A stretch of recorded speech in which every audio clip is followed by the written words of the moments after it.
Right now, Adam from Boston, Massachusetts. Adam, are you going to make some sense tonight, or are you going to give me a headache? I make more sense than you, but... Oh, okay. All right. Well, you're already starting to piss me off, so go ahead. Right? Are you you're a constitutional conservative, you said, right? I am. So, you've read the Constitution, right? I have. So, can you explain to me how Obama is not isn't constitutional? Oh, you're the center-right guy, aren't you?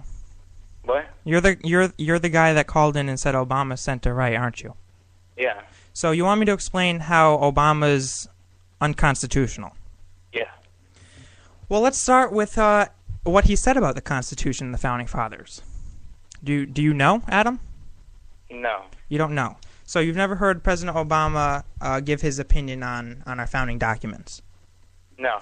I've never heard of it. Well, then let me educate you. He said that they're flawed. He said that the Constitution is flawed. The views of our founding fathers are flawed.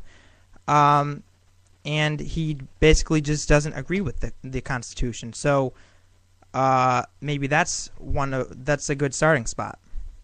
But that's a freedom of speech. Yeah, it is, but I'm answering your question. That's not unconstitutional, though. That's just freedom of speech. I never said it was unconstitutional. I'm saying he doesn't even agree with it. Or the Founding Fathers, for that matter.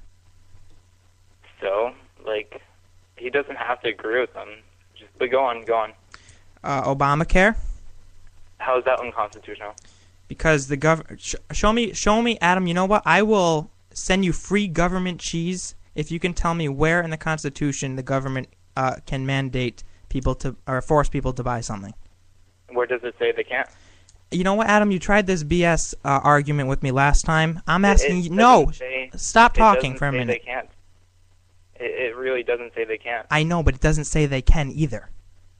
No, but in the Constitution, if it doesn't say they can't... Adam, let me give you a little history lesson here. Let me give you a little history lesson here. The Founding Fathers believed in small, limited central government. Do you know what that means? Classical liberalism, go ahead. Classical liberalism? Yeah, libertarianism, same thing, but it was back then. Okay, you can't be more wrong there. Libertarianism is not the same thing as liberalism at all. You don't know what? Look up classical liberalism right now. No, I'm not going to do that. Libertarians are not like liberals. I know, but classical liberalism isn't liberalism. It's liberalism back then. Okay. Therefore, is libertarian. All right, well, I'm not going to look it up. I'll do that some other time. Anyway, the Founding Fathers believed in a small, centralized government with minimal regulations and minimal involvement in the everyday lives of American citizens. That being said, do you think the Founding Fathers would be okay with the government saying, hey, you have to buy this? No, but the thing is... there we go. No. There's the answer I was looking for, Adam. What's that? It doesn't say that in the Constitution, though. And do you know what the Federalists are? The Anti-Federalists and the Federalists? Do you? The Federalists believe in a centralized government. I know. The Anti-Federalists didn't believe in that. I'm aware of that, but the majority of the Founding Fathers believed in small, centralized government. Not all, but most of them did, and that's what we're founded on. Why do you think we gained our independence from the rule under Great Britain? For economic reasons. Yeah, well, taxes and religious reasons as well. But the main reason was because they didn't like living under big government. They didn't like living under the government because what they said, taxation without representation. If they had representation, then they would have been okay with it. They didn't like big government. Let me ask you this. How many history books have you read? I'm out of many right now, and the government of England back then was actually pretty small. You had the king, and you had the House of Burgesses.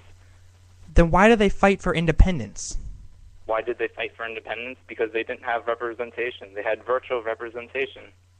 Virtual representation is when the British pretended that the colonists had representation, and they lived 6 months apart to get information through. So they thought that there was no point in representing the colonies.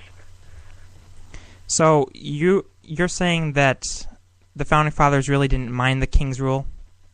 They didn't like the King's rule because they had no representation. If they had representation, then they would have been okay with it. Can I ask you a question? What? You've been on this program before, and when I share this, everyone always comments and says that you're inebriated in one way or another. Why is that? A what? Everyone always calls in. Well, thank you maybe for proving my point. Everyone comments when I play back these debates with you when you call in. Everyone says that you are inebriated in one way or another. Why is that? Inebriated? Yeah, I know it's a difficult word. Inebriated. Explain it. So say it with me, Adam. Inebriated. Inebriated? Inebriated. Inebriated? Yeah, Go all right, ahead. get off the phone.